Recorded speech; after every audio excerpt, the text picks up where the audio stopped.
Bapak Ibu yang saya hormati, pentingnya membangun budaya positif di sekolah. Secara tidak langsung, ketika sekolah sudah terbangun budaya positif, maka akan sangat berpengaruh terhadap semua ini, termasuk dalam pembelajaran. Secara teoritis, konsep untuk membangun budaya positif ini ada beberapa yang harus dipahami oleh kita secara serentak, karena budaya positif ini tidak akan bisa terbangun kalau tidak digerakkan oleh seluruh elemen atau warga sekolah. Yang pertama, mulailah kita mendalami perubahan paradigma belajar stimulus respon, lawannya teori kontrol. Ini yang perlu kita dalami sehingga kita betul-betul menempatkan budaya positif yang sebenarnya. Yang pertama, yang kedua adalah disiplin positif yang perlu kita bangun. Seperti apa disiplin positif itu? Yang ketiga, kita mengenali motivasi perilaku manusia. Yang keempat, kita bangun keyakinan kelas. Yang kelima, hakikat kebutuhan dasar manusia. Salah satu contoh hakikat kebutuhan manusia, pada ikatnya manusia itu kemanusiaan. Contoh, pada ikatnya kebutuhan manusia itu bagaimana membangun budaya nasional. Nanti kita dalami satu persatu.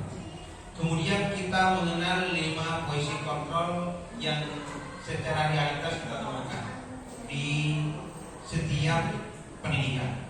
Kemudian yang terakhir adalah segitiga restitusi. Ini sumpah saya terbalik tulisnya Bapak Ibu, karena restitusi saya tulis prostitusi. Ditertawai teman-teman. Baru saya menyadari saya tidak salah menulis restitusi. Begini Bapak Ibu, ini sebagai kontrol pembanding perubahan paradigma. Yang pertama, kita ada sebuah pemahaman bahwa realitas di sekolah itu sama. Padahal realitasnya kebutuhan yang ada di sekolah itu berbeda.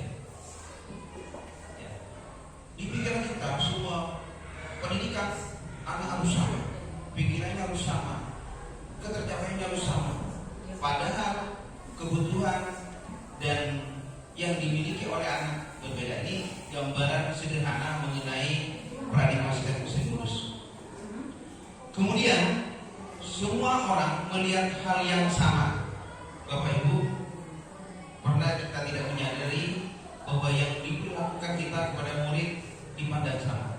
Kita memberikan materi yang sama, pemberlakuan yang sama terhadap anak. Nah, paradigma ini yang diinginkan dalam membangun budaya positif itu terlestari di sekolah.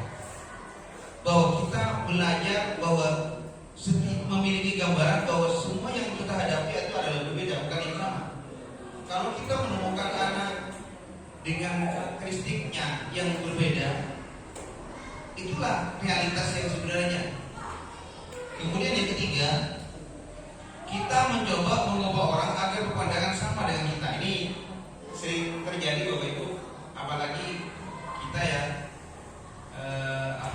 pandangan kita itu bagaimana pandangannya suatu persepsi. Padahal setiap orang realitanya kita harus belajar memahami pandangan orang lain tentang dunia dari sudut yang berbeda, dari pandangan yang berbeda, maka orang akan melihat yang berbeda. Nah, ini yang dipentingkan dalam paradigma saat ini. Kemudian perilaku buruk dilihat sebagai suatu kesalahan. Ini yang kadang menganggap kita sering menjustifikasi anak.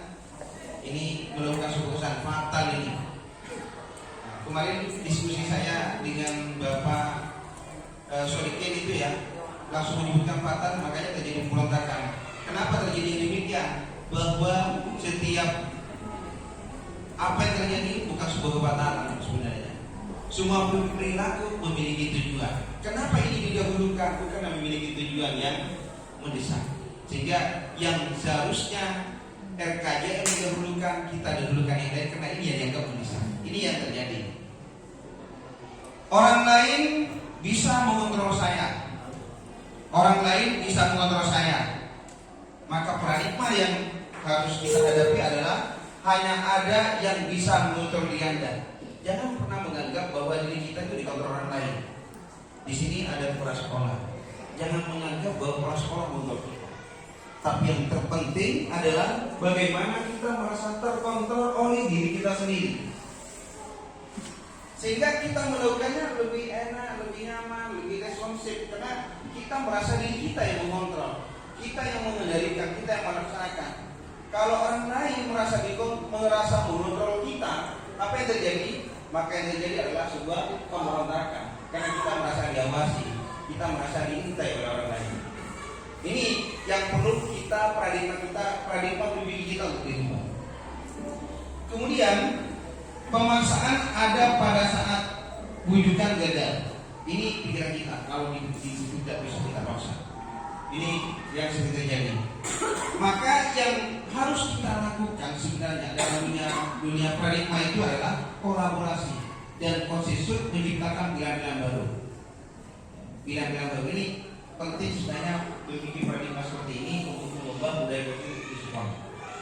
Kemudian kita sering berpikir menang dan kalah.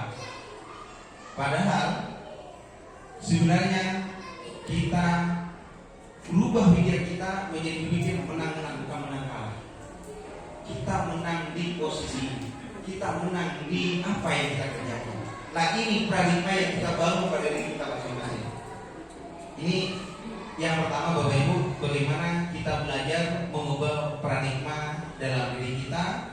Kemudian yang kedua, Bapak Ibu, arti disiplin ini menurut KHD, Ki Hajar Dewantara, ini sejalan dengan pandangan Diane Gosen bahwa disiplin berasal dari bahasa Latin yang artinya disiplinaya, yang artinya belajar motivasi adalah intrinsik bukan ekstrinsik. Disiplin itu artinya belajar. Disiplin itu belajar artinya, Bapak Ibu. Disiplin itu sebenarnya belajar. Maka belajar yang terpenting sebenarnya adalah motivasinya ada pada intrinsik, pada diri kita. Ekstrinsik itu luar orang lain. Guru pada anak itu ekstrinsik. Guru pada anak itu sebenarnya adalah faktor ekstrinsik. Tetapi faktor yang paling luar biasa yang dibangun kedisiplinan ada pada jiwa anak itu sendiri, yaitu dorongan intrinsik. Diani juga mengatakan bahwa disiplin berkonotasi dengan disiplin diri, dapat menggali potensi menuju ke sebuah tujuan. Ini penting untuk didalami. Sesuatu yang dihargai dan bermakna. Intinya disiplin mempelajari cara mengontrol diri untuk memilih tindakan yang mengacu pada nilai-nilai yang kita hargai. Itu disiplin. Disiplin berarti mereka bisa bertanggung jawab terhadap apa yang dilakukan berdasarkan nilai-nilai kebajikan universal. Nilai-nilai kebajikan yang sudah disepakati oleh sekolah. Jadi sekolah itu punya nilai-nilai kebajikan yang kalau tadi saya menyebutkan keyakinan kelas, tapi lebih luas lagi kita menyebutkan adalah keyakinan sekolah. Kemudian yang ketiga adalah motivasi perilaku manusia. Diana Gosen menyatakan ada tiga alasan motivasi perilaku manusia. Yang pertama adalah untuk menghindari ketidaknyamanan atau hukuman. Ini Bapak Ibu pada umumnya orang itu merasa termotivasi karena ada perasaan ketidaknyamanan atau karena takut sama hukuman. Pernah tidak Bapak Ibu kalau seperti itu? Iya, kita takut sama teman terlambat, malu sama teman. Nah ini yang terjadi. Ini adalah tingkat terendah Bapak Ibu sebenarnya. Kita itu termasuk komunitas terendah karena kita melakukan sesuatu termotivasi oleh ketidaknyamanan atau kena hukuman. Atau hukuman ini tidak harus hukuman fisik Bapak Ibu, tapi termasuk hukuman sosial. Ini termasuk contoh di bagian ini. Biasanya memiliki asumsi apa yang terjadi apabila saya tidak melakukan. Ini asumsinya. Kalau saya terlambat ke sekolah, apa yang akan terjadi? Mungkin saya dicatat, mungkin saya akan dimasukkan. Ini bisa terjadi ke anak-anak. Jadi anak-anak pikirannya, kalau saya terlambat nanti dihukum oleh Pak Daud, dihukum oleh Pak Deni, dicatat oleh Pak Deni, ketemu dengan Bu Etik disuruh urus begini. Ini sebenarnya motivasi paling terendah yang dimiliki oleh anak-anak. Yang kedua, motivasi yang kedua adalah untuk mendapatkan imbalan atau penghargaan dari orang lain. Ini motivasi kedua. Jadi mereka melakukan sesuatu hanya untuk mendapatkan imbalan atau penghargaan dari orang lain. Ini motivasi yang kedua. Bentuk motivasi satu dari level di atas, motivasi ini hanya untuk mendapatkan imbalan atau penghargaan dari orang lain. Yang ketiga, perilaku motivasi ketiga adalah untuk menjadi orang yang mereka inginkan dan menghargai dirinya sendiri dan nilai-nilai yang mereka percaya. Ini motivasi yang akan membuat seorang memiliki disiplin positif, karena motivasi perilakunya bersifat internal bukan eksternal. Ini yang diharapkan Bapak Ibu. Kita termotivasi bukan karena hukuman, kita termotivasi bukan karena ketidaknyamanan, kita termotivasi bukan karena untuk mendapatkan imbalan atau penghargaan, tapi yang terpenting yang dibangun adalah motivasi ketiga. Ini level yang diharapkan sehingga terbentuk budaya positif. Kita melakukan menjadi orang yang mereka inginkan dan menghargai diri sendiri dan nilai yang mereka percaya. Bagaimana motivasi ini muncul? Bersifat internal Bapak Ibu. Jadi saya tidak bisa mempengaruhi anak. Yang bisa, karena saya adalah pengaruh eksternal bagi anak. Tapi yang lebih hebat lagi, anak-anak melakukan itu karena mereka sadar ini yang harus saya lakukan. Bukan karena mendapatkan nilai dari Pak Daud, bukan karena untuk mendapatkan reward dari Pak Daud. Nah, ini yang perlu kita kembangkan dalam perilaku manusia yang bisa kita gilirkan motivasi ini pada murid-murid kita, sehingga terbentuk atau terwujudnya budaya positif. Kemudian tujuan dari disiplin positif. Ini yang tadi yang saya sampaikan, yang ketiga, yang terakhir adalah menanamkan motivasi yang ketiga, yaitu menjadi orang yang diinginkan dengan menghargai diri sendiri dan dengan nilai-nilai yang mereka percaya. Mereka datang ke sekolah tepat waktu, sebenarnya sedang menghargai dirinya sendiri, bukan karena hukuman, bukan karena hadiah, tapi ini saya yang harus lakukan. Saya tepat waktu masuk kelas, anak tepat waktu masuk kelas karena sudah memiliki motivasi intrinsik, sehingga anak bisa datang ke sekolah atas kesadarannya sendiri, bukan atas kena ancaman dari guru. Ini yang diharapkan oleh Bapak Ibu.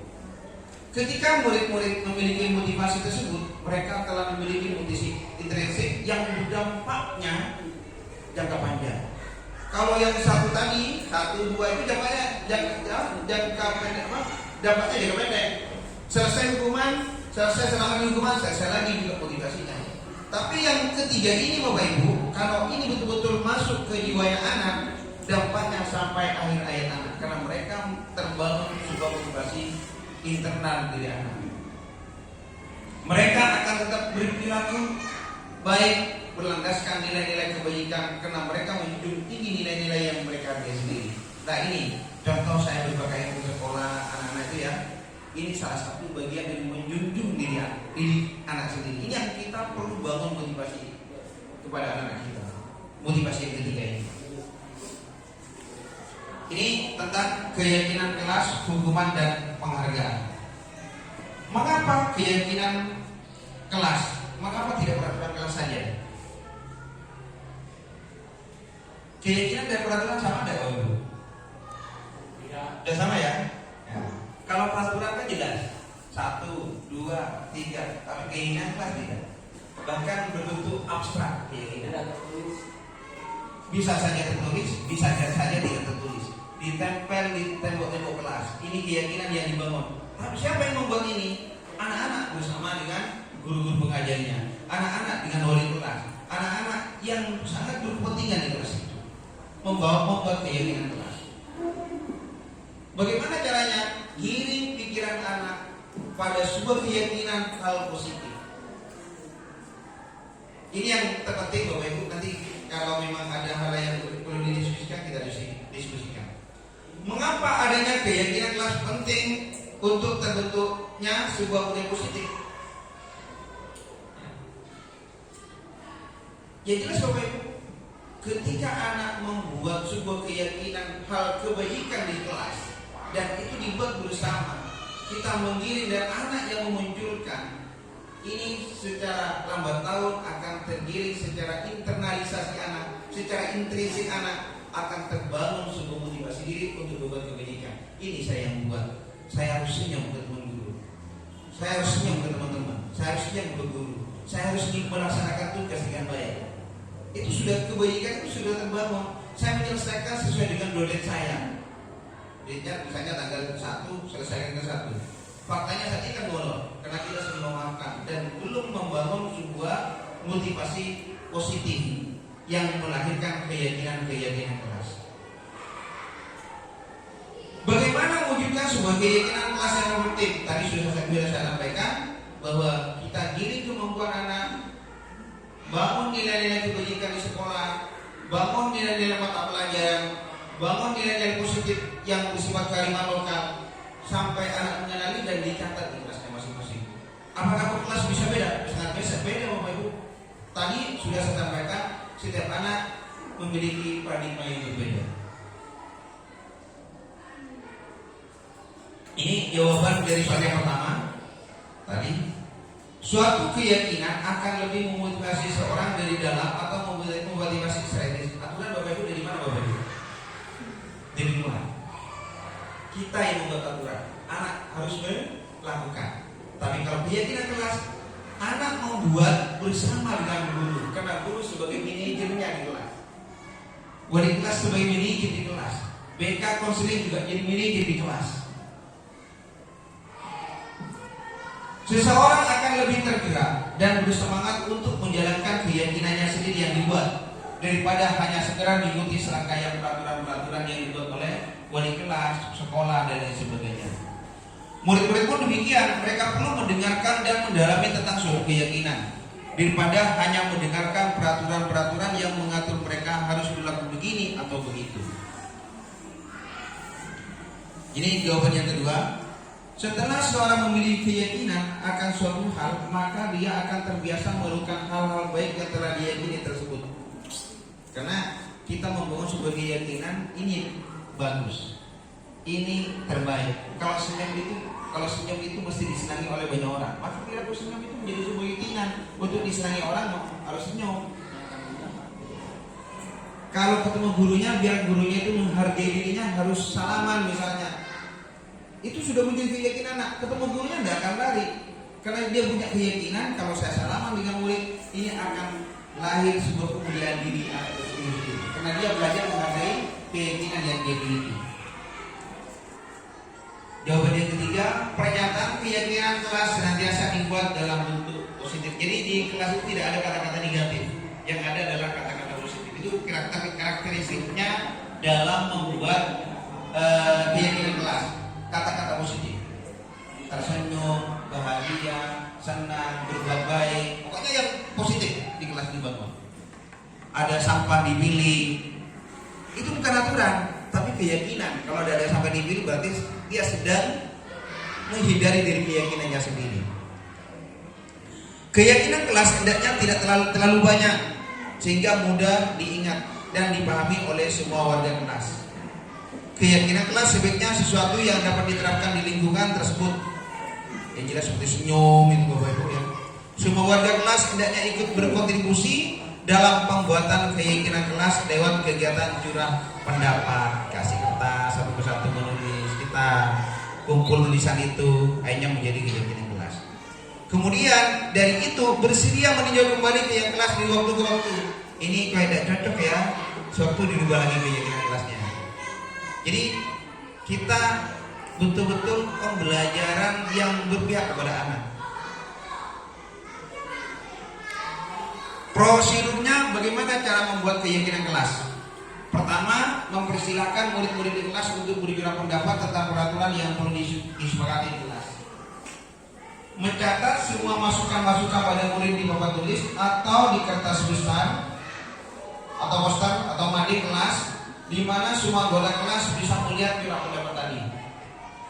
Kemudian setelah itu susunlah keyakinan kelas sesuai prosedur pembentukan keyakinan kelas. Gantilah kalimat-kalimat dalam bentuk negatif menjadi kalimat positif.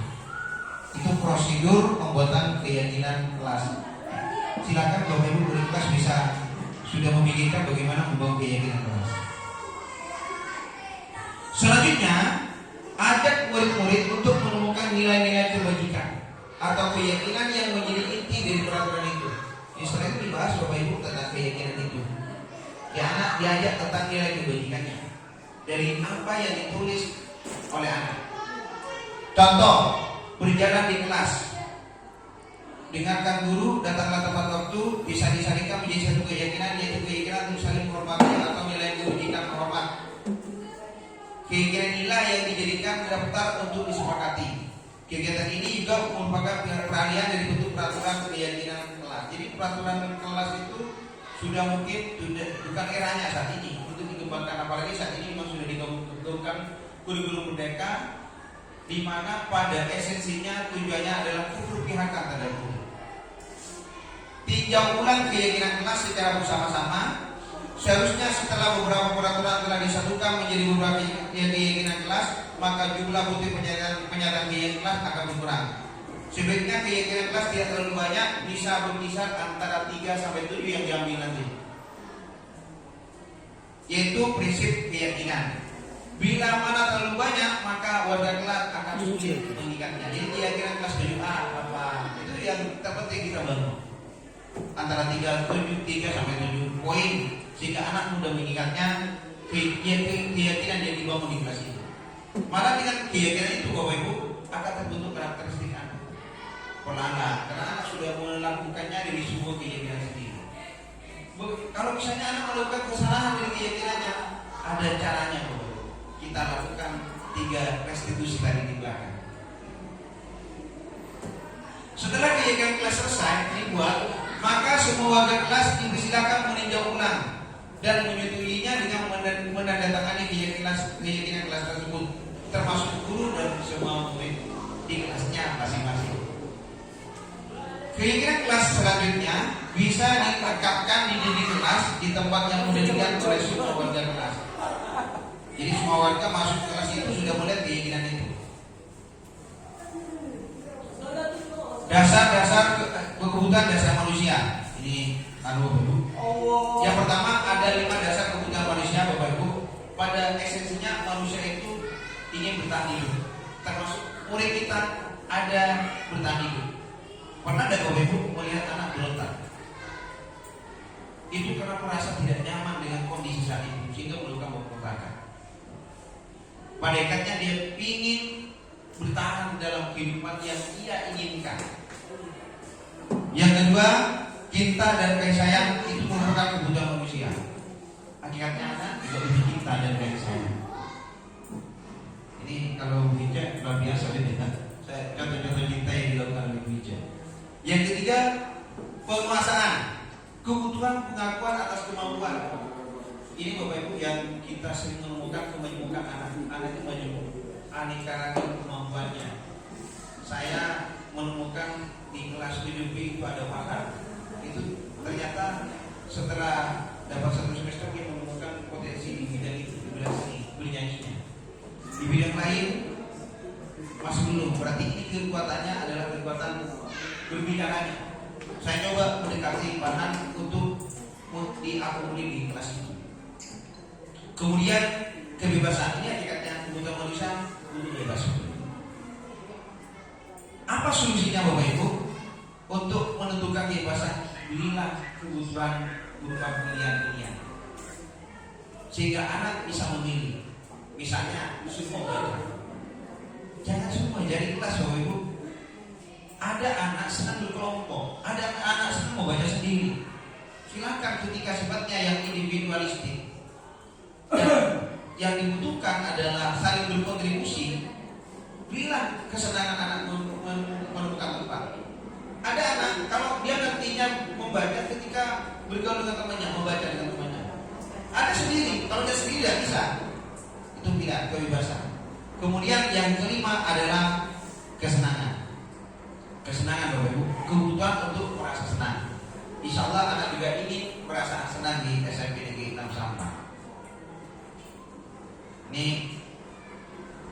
Ini ada sebuah cerita. Ibu Ambar guru wali kelas 2A di SD Pelita Hati sedang bingung menghadapi ulah salah satu muridnya di kelasnya, namanya Doni. Beberapa anak di kelas 2A telah datang padanya dan mengeluhkan Doni yang sering kali meminta bekal makan siang mereka dengan paksa. Jika Anda menghadapi situasi seperti ini Pak Ambar, apa yang akan Anda lakukan? Apa kira-kira Bu? Musik?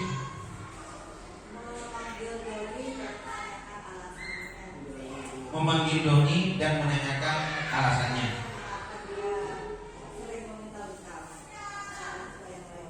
Oke. Yang lain mungkin Bapak Ibu, anggaplah Bu Ima menghadapi Ibu Ima itu sebagai Ibu Ambar, menghadapi perilaku anak yang suka memaksa meminta bekal makan siang temannya. Apa yang akan dilakukan oleh Ibu Ima?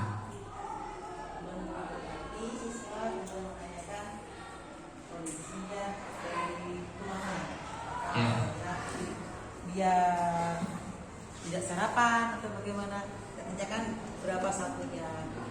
Ya gitu ya. Ini kan sudah mulai berkembang kan? Ya. Oke, sekarang yang ketiga saya tanya Bu Ati. Nah, Bu Ati boleh kelas di 7B. Jika di kelas Ibu Ati ada anak yang demikian, apa yang akan dilakukan oleh Bu Ati?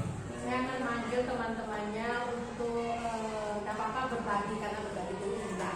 Berbagi itu adalah indah. Nanti jawaban variasi Bapak Ibu. Ternyata solusinya Bapak Ibu. Kan semua positif enggak Bapak Ibu? Solusi positif baik enggak Bapak Ibu? Beraneka ragam. Dan Bu Ima tidak bisa menyalahkan nilai kebajikan yang dibangun oleh Bu Si. Bu Si juga tidak bisa menyalahkan kebajikan yang dilakukan oleh Bu Ima, karena Bu Ima menemukan solusi kebajikan yang demikian. Oke, kita lanjut jawabannya. Kebutuhan bertahan hidup. Kebutuhan bertahan hidup adalah kebutuhan yang bersifat fisiologis untuk bertahan hidup, misalnya kesehatan, rumah, dan makanan. Kalau ini di sini kebutuhan hidup anaknya BAB ini Bapak Ibu ya. BAB akhirnya anak-anak kan keluar BAB-nya. Ya bisa dipaksa oleh gurunya, tidak boleh BAB sepanjang hari. Sementara itu adalah kebutuhan fisik. Akhirnya anak ada yang keluar pagar karena di sekolah belum bisa memberikan solusi itu kebutuhan dasar Bapak Ibu. Dalam kasus Doni di atas, apabila jawabannya Doni ketika ditanya oleh Ibu Ambar adalah karena ia lapar dan orang tuanya tidak mau memberikan makan siang, maka kebutuhan dasar yang sedang berusaha dimulai oleh Doni adalah kebutuhan bertahan hidup. Karena tadi memang masalahnya tadi itu dia memaksa minta makanan karena memang lapar banget dan oleh orang tuanya diberikan bekal. Apa yang dilakukan Doni dalam satu sisi ada benarnya, karena dia akan merasa untuk bertahan hidup pada waktu itu. Kemudian cinta dan kasih sayang atau kebutuhan untuk diterima.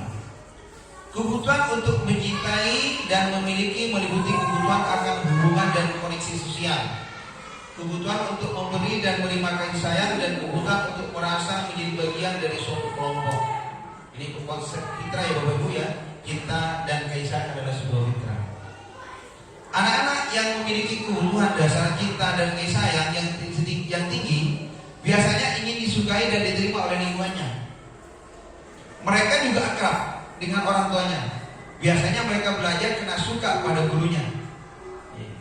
Bagi mereka teman sebaya sangatlah penting. Mereka juga biasanya suka bekerja dalam kelompok. Ini Bapak Ibu cinta kasih sayang. Ada orang kan kerja mengerjakan tugas itu senang bersama dengan temannya menyelesaikan. Ada yang sendiri. Dalam kasus di atas, apabila Doni menjawab bahwa alasannya mengambil bekal temannya karena dia merasa senang temannya, jadi merasa senang temannya jadi memperhatikan dia. Karena ketika temannya melakukan tindakan itu pada gurunya dan gurunya memberitahu orang tuanya, sehingga orang tuanya jadi memperhatikan dia. Wah, ini masalahnya karena orang tuanya kurang memperhatikan. Kita sampaikan ke orang tuanya, ini tadi seperti ini, mungkin ibu gitu ya. Itu contoh-contoh yang kita lihat. Jadi kita tidak bisa menyalahkan Doni pada waktu itu. Kalau ketika disalahkan oleh Doni berontak. Doni berontak karena pada waktu itu dia lapar sekali. Maka kebutuhan dasar yang disadari oleh Doni adalah kebutuhan akan cinta dan kasih sayang. Penguasaan, kebutuhan pengakuan atas kemampuan. Kebutuhan ini berhubungan dengan kekuatan untuk mencapai sesuatu, menjadi kompeten, menjadi terampil, diakui atas prestasi dan keterampilan kita, didengar dan memiliki rasa harga diri. Pernah tidak orang begini Bapak Ibu? Setiap ibu mengajar ingin semuanya anak mendengar suara kita. Ya, itu adalah kebutuhan untuk mereka mengakukan bahwa kita ingin juga diakui oleh anak-anak sebagai pengajar. Kalau kita belajar di kasus Doni, ya, dia merasa apabila jawaban Doni adalah dia merasa hebat karena temannya jadi takut dengan dia dan menuruti keinginannya, maka sebetulnya Doni sedang berusaha memenuhi kebutuhan dasarnya adalah kekuasaan. Kalau Doni, Don, kamu kok ngambil nasinya temannya, kok maksa? Wah, saya kan hebat, dia pasti takut sama saya. Ini kan sebenarnya kebutuhan dasar Doni adalah ingin menguasai, ingin mendapatkan pengakuan dari teman-temannya. Itu ada Doni, hati-hati ada Doni. Dennis ya, Dennis. Kita belajar kebutuhan dasar Dennis nanti seperti apa. Ini perlu didiskusikan secara khusus Bapak Ibu ya. Karena Dennis menjadi perhatian dan itu sering saya jadikan contoh ketika saya menyampaikan presentasi di TGP. Kebebasan atau kebutuhan akan pilihan ini kebebasan Bapak Ibu. Kebutuhan untuk bebas adalah kebutuhan akan kemandirian, otonomi yang memiliki pilihan dan mampu mengendalikan arah hidup seseorang. Anak-anak dengan kebutuhan kebebasan yang tinggi menginginkan pilihan. Mereka perlu banyak bergerak, suka mencoba-coba, tidak terlalu terpengaruh orang lain dan senang mencoba hal baru dan menarik. Ini Bapak Ibu, kita betul-betul mengenali 5 dasar kebutuhan anak. Anak ini butuh apa ya? Butuh nyataan ini butuh kebebasan. Kalau kebutuhan kebebasan, apa yang akan dilakukan oleh Bapak Ibu? Ciptakan ragam-ragam pilihan sehingga anak bisa memilih. Karena kita menjadi solusi terbaik dari sekian yang terjadi. Ini contoh kasus Doni tadi. Bila jawaban Doni dalam kasus di atas adalah bahwa dia merasa bosan dengan bekal makanan yang dibawakan ibunya di rumah, karena ibunya selalu bawa bekal yang sama, tempe terus, tahu terus. Oleh karena itu dia ingin mencoba makanan teman-temannya yang beraneka ragam. Maka Doni sedang berusaha memenuhi kebutuhannya akan freedom, akan kebebasan. Kebebasan menginginkan yang lain. Apa yang perlu kita lakukan Bapak Ibu? Kalau yang demikian, ini ya kita sampaikan kondisi seperti itu bahwa Doni masalahnya ikannya dirubah Bapak Ibu, ibu kayak sama ibunya, sehingga variasi itu menjawab kebutuhan dasar Doni dan Doni tidak akan mengambil dan dia akan memaksa makanan temannya karena sudah kebutuhan dasarnya terpenuhi. Jadi kita Bapak Ibu dari 5 dasar kebutuhan manusia itu kita pelajari sehingga kita betul-betul menempatkan anak sesuai dengan dasar kebutuhan ini. Kesenangan, kebutuhan untuk merasa senang, ini kebutuhan anak. Kebutuhan akan kesenangan adalah kebutuhan untuk mencari kesenangan bermain dan tertawa. Bayangkan hidup tanpa kenikmatan, apapun betapa menyedihkan. Ini semua orang hakikatnya butuh senang. Dalam kasus di atas ini, bila Doni menjawab bahwa ia melakukannya karena iseng saja dan ia menikmati ekspresi wajah teman-temannya yang kesal karena diambil makanannya tadi, dan menurut dia ekspresi teman-temannya itu lucu gitu, maka berarti Doni sedang berusaha memenuhi kebutuhan akan kesenangan. Ini solusinya Bapak, ini bukan dasarnya kena senang. Dia hanya membuat kebijakan-kebijakan kan. Kita sering menemukan anak-anak ini demikian Bapak Ibu. Dia sedang mencari kesenangan. Kenapa Bu? Iya. Itu sebenarnya anak itu sedang kebutuhan dasarnya adalah senang, ingin senang. Jadi kita ngajarnya bagaimana anak itu dibuat senang oleh ibu. Karena kalau sudah dibuat senang itu keluarganya tahu, orang tuanya tahu bahwa ini kebutuhan dasarnya seperti ini. Dan insya Allah tidak akan mengganggu temannya karena kebutuhan dasarnya sudah terpenuhi. Mengapa anak melakukan yang aneh-aneh? Karena kebutuhan dasarnya Bapak Ibu tidak terpenuhi. Itu intinya Bapak ya. Dari kelima dasar kebutuhan anak, maka kita boleh simpulkan bahwa anak melakukan yang aneh-aneh karena kebutuhan dasarnya tidak terpenuhi. Ini Bapak Ibu berikutnya adalah posisi kontrol. Ini 5 posisi kontrol. Nanti Bapak Ibu posisinya di mana Bapak Ibu ya? Kelima posisi kontrol tersebut adalah penghukum. Bapak Ibu cenderungnya jadi penghukum atau membuat orang yang bersalah. Kalau Bukis lebih suka jadi penghukum atau membuat orang merasa bersalah? Tidak dua-duanya. Ini 5 posisi kontrol Bapak Ibu. Saya baca yang pertama adalah kita sering sebagai penghukum di sekolah. Yang kedua adalah kita sering membuat orang merasa bersalah. Yang ketiga, ini juga sering keberasan Bapak Ibu, kita sebagai teman dengan murid kita. Keberasan akhirnya juga. Yang keempat sebagai monitor. Dan yang kelima sebagai manajer. Ini posisi kontrol yang terjadi realitasnya. Yang diharapkan Bapak Ibu nanti guru sebagai manajer. Ini contoh menghukum Bapak Ibu. Seorang penghukum bisa menggunakan hukuman fisik maupun verbal. Ucapan juga termasuk hukuman Bapak Ibu ya. Fisik. Jadi fisik tidak selalu fisik Bapak Ibu. Verbal pun ucapan kita yang galak itu sebenarnya hukuman bagi anak-anak. Orang-orang yang menjalankan misi menghukum senantiasa mengatakan bahwa sekolah memerlukan sistem. Nah ini jiwa-jiwa guru penghukum itu kita perlu sistem atau alat yang dapat menekan murid-murid lebih mendalam lagi. Guru-guru yang menerapkan misi menghukum akan berkata, patuhi aturan saya atau awas kalau kamu selalu saja salah. Ini jiwa-jiwa guru penghukum. Patuhi aturan saya atau awas kalau selalu saja salah. Selalu pasti yang terakhir selesai.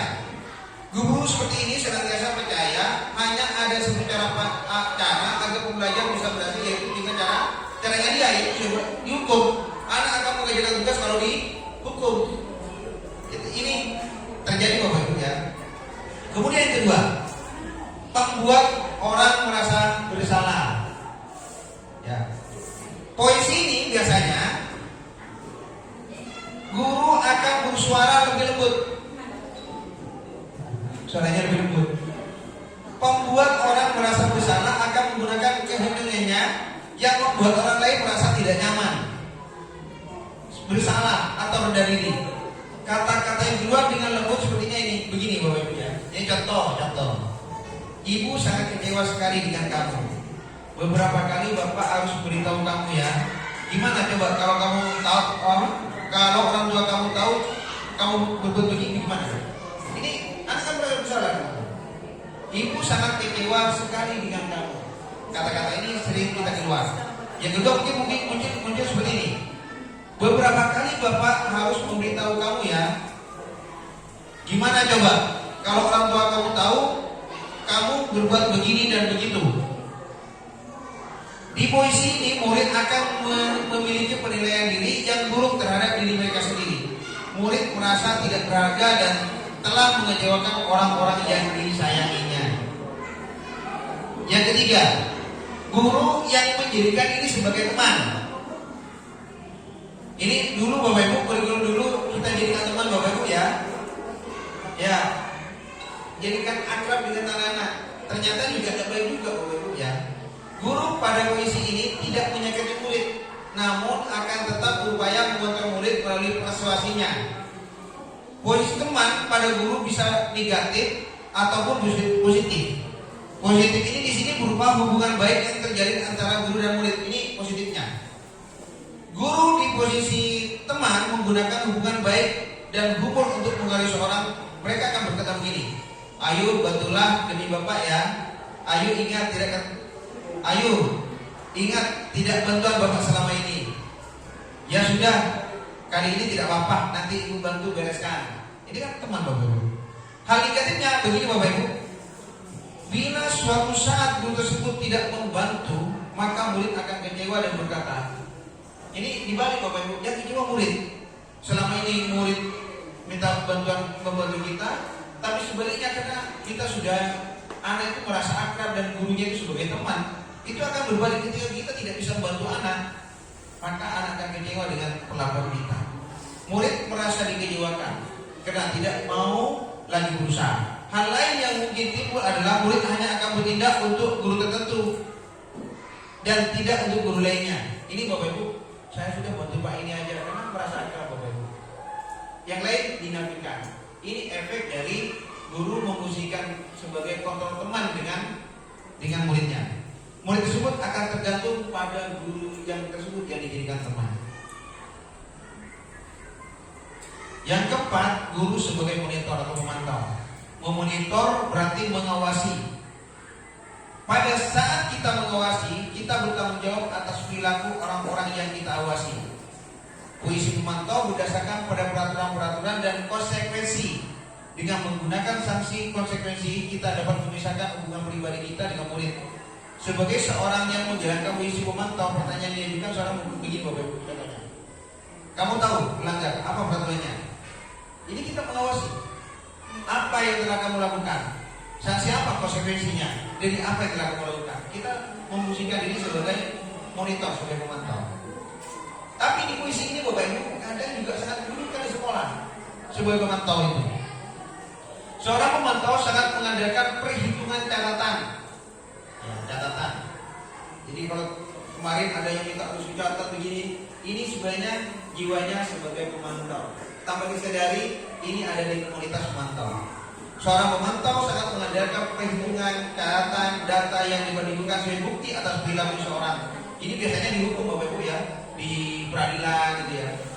Puisi ini akan menggunakan stiker, slip catatan, daftar cek. Puisi itu sendiri berawal dari teori stimulus respon yang menunjukkan tanggung jawab guru dalam mengontrol murid. Yang kelima, guru sebagai manajer. Sebagai manajer adalah puisi mentor di mana guru berbuat sesuatu bersama dengan muridnya, mempersilahkan muridnya mempertanggungjawabkan perilakunya, mendukung murid agar dapat menemukan solusi atas permasalahannya sendiri. Seorang manajer telah memiliki keterampilan di fungsi teman maupun pemantau. Dengan demikian bisa jadi waktu-waktu tersebut kembali kepada fungsi tersebut bila diperlukan. Jadi kalau manajer Bapak Ibu, dia sekali-kali memfungsikan sebagai pemantau dan sesekali dia memfungsikan sebagai teman. Ini hebatnya kalau guru memposisikan diri sebagai manajer. Ini yang diharapkan sebenarnya Bapak Ibu. Di manajer, murid diajak untuk menganalisis kebutuhan dirinya maupun kebutuhan orang lain. Di sini penekanannya bukan pada kemampuan membuat konsekuensi, namun dapat berkolaborasi dengan murid bagaimana memperbaiki kesalahan yang ada. Seorang manajer akan berkata, apa yang kita yakini? Seperti tadi kembali ke keyakinan kelas tadi yang saya bahas. Apa yang kamu yakini diri yang kamu lakukan? Contoh kemarin waktu saya ngajar di kelas 7G itu pada waktu hari santri. Jadi ini fakta Bapak Ibu, bukan saya buat-buat. Ketika saya mengajar itu ada anak yang pakai baju kaos, bajunya dibuka, topinya pun dibuka, pakai kaosan. Itu waktu pelajaran saya mulai, kayaknya saya panggil, kamu tahu enggak hari ini hari apa?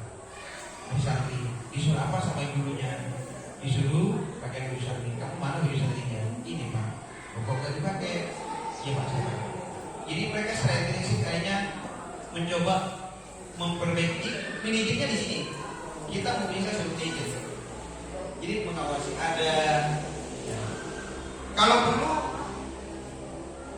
anak dipahamkan pada konsekuensi. Kalau sekiranya yang tadi tidak paham, kita pahamkan pada konsekuensinya.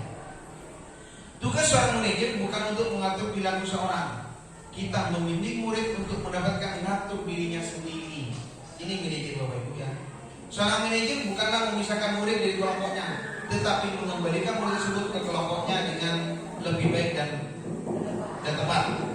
Contoh, ada anak kita terlambat.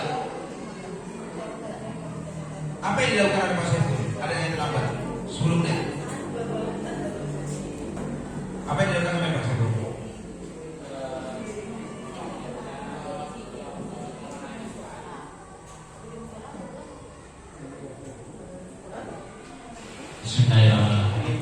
Saya akan menjawab. Apabila ada anak yang terlambat sekitar 10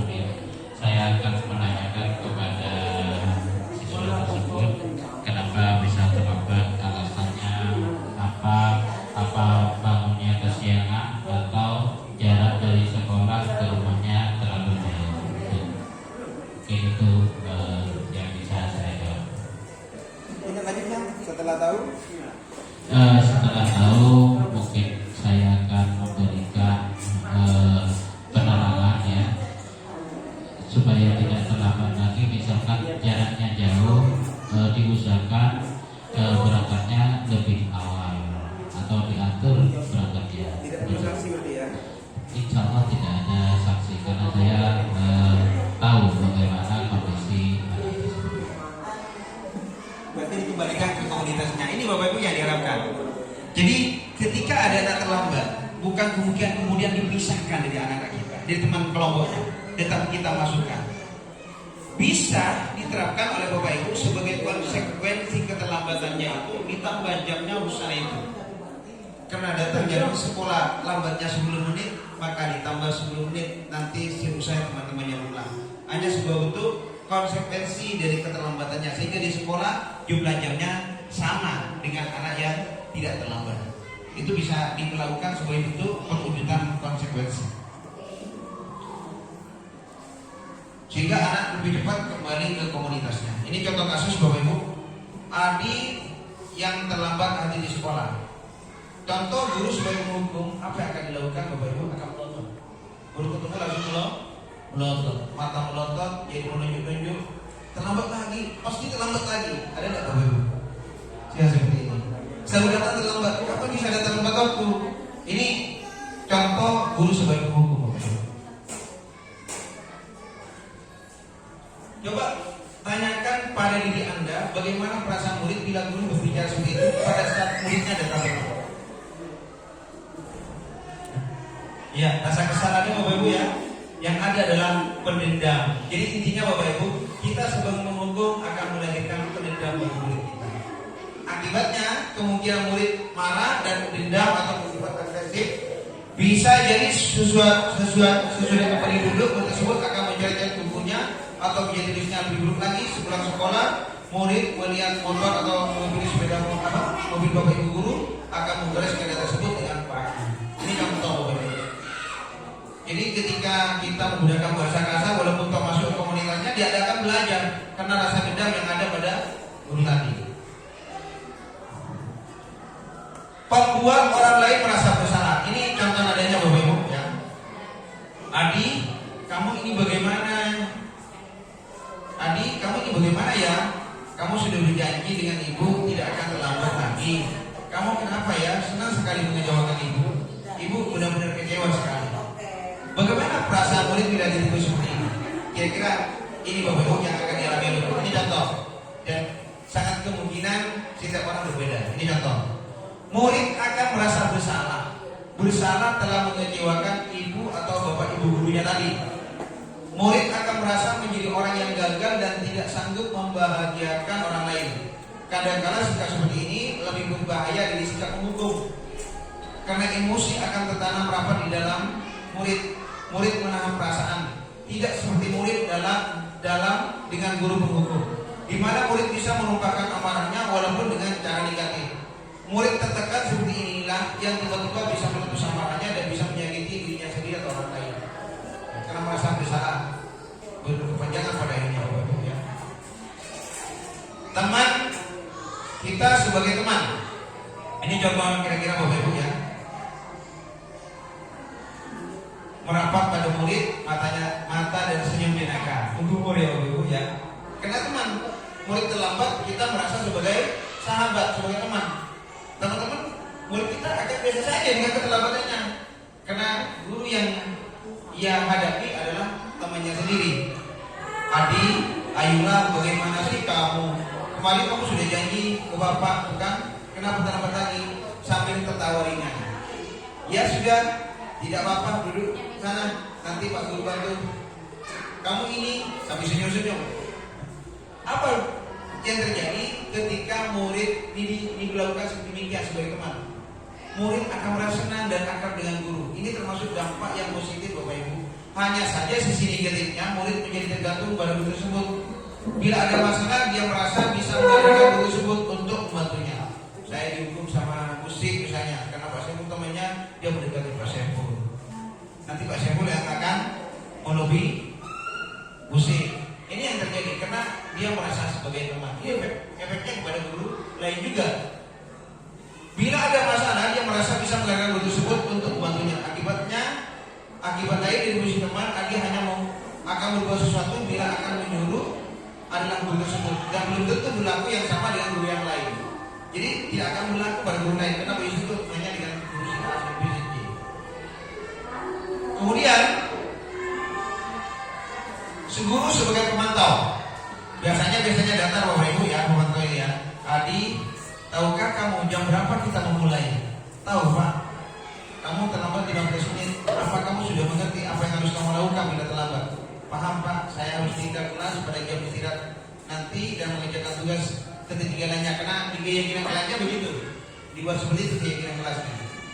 Ya benar, nanti pada saat jam istirahat kamu harus sudah di kelas untuk menyelesaikan tugas yang tertinggal. Saya tunggu. Bagaimana perasaan murid dilakukan sebagai pemantau? Murid memahami sanksi yang harus dijalankan karena telah melanggar salah satu peraturan sekolah. Guru tidak menunjukkan sesuatu emosi yang berlebihan, menjadi marah atau membuat merasa berbuat salah. Murid tetap dibuat tidak nyaman, yaitu pada dengan harus tinggal kelas pada waktu jam istirahat dan mengerjakan tugas. Guru tetap harus memonitor dan memantau murid pada saat mengerjakan tugas di jam istirahat, karena murid tidak bisa ditinggal seorang diri. Ini akibatnya. Kemudian sebagai manajer, contoh sebagai manajer, nada suaranya tulus, bahasa tubuhnya tidak kaku, dan mendekat ke murid. Adi, apakah kamu mengetahui jam berapa sekolah dimulai? Tahu Pak, jam 7. Jadi anak yang menjawab jawabannya dengan Guru, iya Pak. Ya, jadi kamu terlambat, kira-kira bagaimana kamu akan memperbaiki permasalahan ini? Jadi anak diminta kesadaran secara intensif untuk memperbaiki apa yang telah ia lakukan. Saya bisa menanyakan teman saya Pak untuk mengejar tugas yang saya tertinggal. Kemudian ada jawabannya. Yang tertinggal tadi bisa tanya pada temannya. Baik, itu bisa dilakukan. Apa kamu besok akan ada masalah untuk kamu akan hadir ke tepat waktu lagi ke sekolah? Tidak Pak, saya bisa hadir tepat waktu. Baik, saya hargai usahamu untuk memperbaiki diri. Jadi memperbaiki dirinya itu dengan mengejar tugas. Bagaimana perasaan murid seperti ini dilakukan pada posisi manajer, maka suara guru akan terasa tulus dan tidak perlu marah dan tidak perlu meninggikan suara, apalagi menunjukkan jari-jari ke murid. Ya, berkata-kata bukan tak pinggang atau bersikap seolah-olah menyesal, tak bersedih sekali akan membuat murid atau bersedih gurau menunjukkan diri sebagai teman. Itu yang terjadi. Ini Bapak Ibu cara menyelesaikan masalah, yaitu segitiga restitusi. Ya. Pertama Bapak Ibu, tahapan ini tidak harus berurutan Bapak Ibu ya, tergantung nyamannya seperti apa yang akan dilakukan oleh Bapak Ibu. Yang pertama adalah validasi tindakan yang salah. Tadi contohnya Adi terlambat. Adi tadi mengklarifikasi kesalahannya. Iya Pak, seharusnya jam sekolah jam 7. Itu kan dijawab. Itu namanya termasuk validasi tindakan yang salah. Kemudian menanyakan keyakinannya. Ini boleh bolak-balik. Menanyakan keyakinannya. Kalau terlambat, apa yang harus kamu perbaiki? Oh, saya begini. Besok terlambat lagi enggak? Ini namanya menstabilkan identitas. Tadi terlambat, bagaimana besoknya tidak terulang kembali? Kamu tentu punya alasan mengapa melakukan itu. Adakah cara yang lebih efektif? Ini validasi tindakan itu adalah mengapa Anda terlambat? Adakah cara yang lebih efektif untuk mendapatkan apa yang kamu butuhkan? Kalau menstabilkan identitas itu setiap orang pasti pernah melakukan. Kamu bukan satu-satunya yang pernah melakukan. Jadi yang terlambat itu bukan hanya ini. Keyakinan kelas apa yang telah disepakati? Kamu ingin menjadi orang yang seperti apa? Harapannya seperti apa? Ini contoh menstabilkan identitas penjelasan dari yang tadi tambahannya. Bagian dasar dari segitiga bertujuan untuk mengubah identitas anak dari seorang yang gagal karena melakukan kesalahan menjadi orang yang sukses. Kalau kita ingin ia menjadi proaktif, maka kita harus meyakinkan si anak dengan cara mengatakan kalimat seperti ini. Berbuat salah itu tidak apa-apa. Tidak ada seorang manusia yang sempurna. Contoh-contoh anak itu biar bahwa kesalahan itu hal biasa dan yang penting tidak mengulangi lagi. Tidak ada manusia yang sempurna. Saya juga pernah melakukan keresahan seperti itu. Kita bisa menyelesaikan ini. Bapak Ibu tidak tertarik menjadi siapa yang sama, tapi Bapak Ibu yang diinginkan adalah solusi di masalah ini. Kamu berhak merasa begitu. Apakah kamu senang menjadi teman yang baik bagi dirimu sendiri? Itu contoh menstabilkan identitas anak. Validasi tindakan yang salah. Contoh kalimatnya seperti ini Bapak Ibu. Padahal kamu bisa melakukan yang lebih buruk dari ini ya. Setiap tindakan kita lakukan adalah punya tujuan, yaitu memenuhi kebutuhan dasar. Kalau kita memahami kebutuhan dasar apa yang mendasari sebuah tindakan, kita akan bisa menemukan cara-cara paling efektif untuk memenuhi kebutuhan tersebut. Kalimat-kalimat di bawah ini mungkin terdengar asing buat guru, namun bila dikatakan dengan nada tanpa menghakimi dan memvalidasi kebutuhan mereka, padahal kamu bisa melakukan yang lebih buruk dari ini ya. Ini contoh validasi tindakan salah. Kamu pasti punya alasan mengapa melakukan hal ini. Kamu patut bangga pada dirimu sendiri karena kamu telah melindungi sesuatu yang penting buatmu. Kamu boleh mempertahankan sikap itu, tapi kamu harus menambahkan sikap yang baru. Yang ketiga, menanyakan keyakinan. Sisi ketiga ini tadi. Teori kontrol yang menyatakan bahwa kita pada dasarnya termotivasi secara tenang. Kita ketika identitas sukses telah tercapai satu langkah dan tingkah laku yang salah telah divalidasi, maka anak akan siap untuk dihubungkan dengan nilai-nilai yang dia percaya dan berpindah menjadi orang yang dia inginkan. Pertanyaan di bawah ini yang menghubungkan keyakinan Anda dengan keyakinan kelas atau keluarga. Apakah yang kita percaya sebagai kelas atau keluarga? Apakah nilai-nilai umum yang kita telah sepakati? Apakah bayang kita tentang kelas yang ideal? Kamu mau ya? Kamu mau jadi orang yang seperti apa? Maunya jadi orang seperti apa? Itu keyakinan yang dimiliki oleh Anda. Kamu maunya dirampok? Tidak mungkin ada yang jawabannya ini. Karena semua hal yang jahat tidak mungkin diinginkan oleh Anda. Saya kira ini Bapak Ibu bisa kita diskusi dari kegiatan ini. Mungkin ada Bapak Ibu yang mempertanyakan tentang bagaimana menumbuhkan budaya positif di sekolah. Dari sekian ada 7 konsep yang bisa kita kembangkan di sekolah ya Bapak Ibu ya. Paradigma berpikir kita, disiplin positif, motivasi perilaku manusia, keyakinan kelas, kebutuhan dasar manusia, 5 kontrol tadi kita ambil yang manajer, kemudian segi 3 distribusi ini proses penyelesaiannya.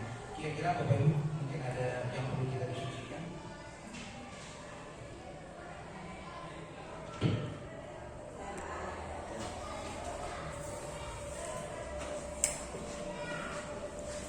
Assalamualaikum warahmatullahi wabarakatuh.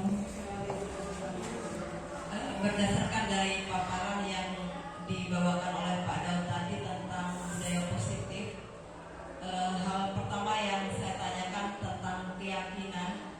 Tadi cara membuat keyakinan kelas itu dasarnya adalah dari siswa sendiri, dari beberapa siswa, sehingga dirangkum atau dibuat sebagai keyakinan kelas.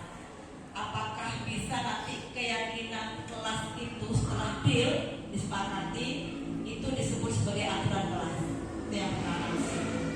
Kemudian yang kedua tentang respon guru-guru tadi, ada beberapa sikap guru ya yang pertama sebagai apa tadi, ada teman, kemudian yang di bawah sebagai manajer gitu ya. Yang dipermasalahkan adalah Adi yang diceritakan sebagai contoh tadi disebutkan Adi itu, sepertinya Adi itu adalah siswa yang siswa yang katakanlah mohon maaf baik lah di sini ya, tapi tidak semua bisa menjadi seperti Adi yang dicontohkan. Kan kalau kenyataannya kan kita punya siswa-siswa yang menurut saya itu di luar kontrol kadang gitu. Bagaimana menyikapinya gitu Bapak. Terima kasih. Yang di luar kontrol kondisi Ya betul. Pertama Bapak Ibu, apakah keyakinan kelas itu adalah peraturan kelas? Tidak Bapak Ibu. Keyakinan kelas itu adalah membangun sebuah kesadaran intrinsik anak. Kalau peraturan kelas itu aturan yang harus dilakukan. Kalau tidak dilakukan ada sanksi. Kalau keyakinan kelas. Kalau keyakinan kelas ini kita ada solusi segitiga resolusi. Kita hubungkan situ anak apa keyakinan yang membuat seperti ini. Ya, gini. Setelah keyakinan kelas dibuat, disepakati gitu Ya. ya. Ini keyakinan kelas gitu. Kemudian ada anak-anak yang tidak artinya bahasanya melanggar keyakinan yang ada. Apakah ada sanksi atau bahasa lain tadi mengatakan apa namanya yang anak dikasih tambahan jam? Oh iya. Apa namanya itu tadi? Apakah Konsekuensi. konsekuensi? Nah, apa perbedaan sanksi dan konsekuensi? Ada. Hanya kata-kata saja yang berbeda tapi dilakukannya sama ke anak itu. Gitu. Ya, ada perbedaannya Bapak Ibu antara sanksi dan konsekuensi. Kalau sanksi cenderung yang dilakukan itu adalah benar. Nah, tertib. Kalau caranya ini maka hukumannya seperti itu sanksi itu.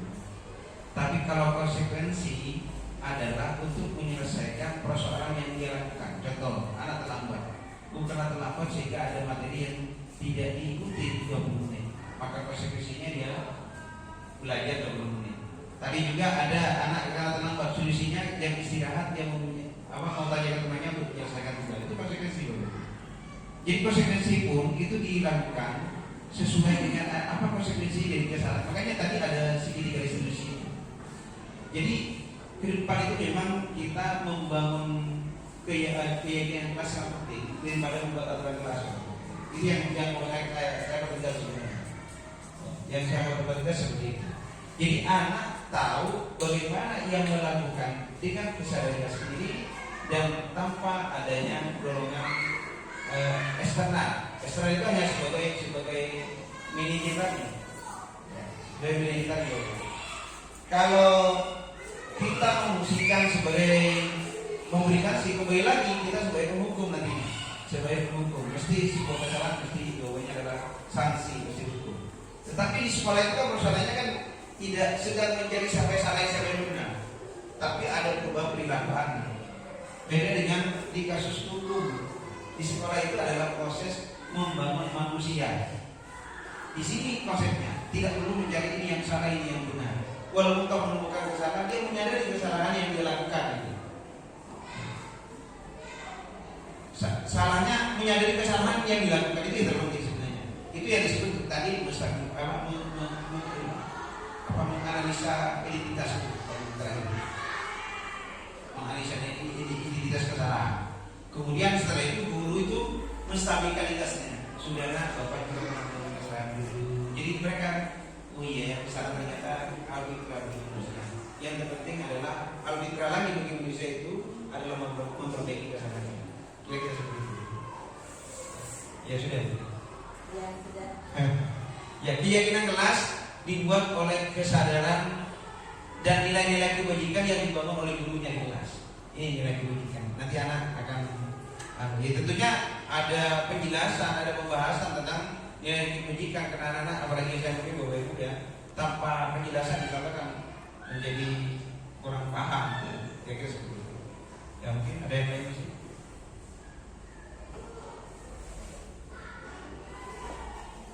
Ya, satu lagi aja. Bu Ati mungkin dokumen bahasa juga. Ya, Bu Ati ya.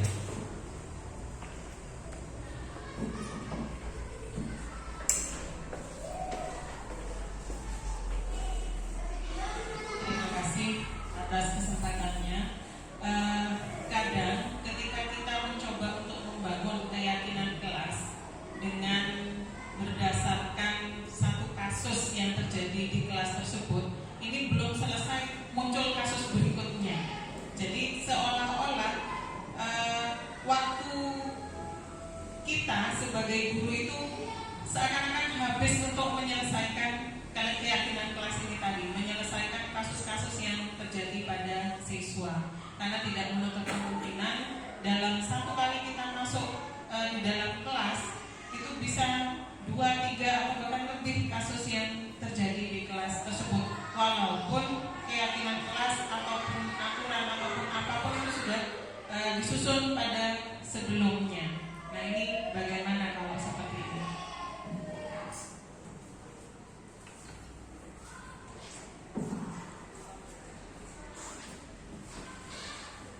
Untuk menyikapi permasalahan yang seperti itu, keyakinan keras itu bukan permanen sampai 1 tahun, tetapi per proyek, per minggu, per bulan, tergantung kebutuhan dasar yang dimiliki. Apa kebutuhan yang dimiliki keras ini? Kebutuhan anak keanekaragamannya agamanya apa? Ini yang memang butuh tuntunan.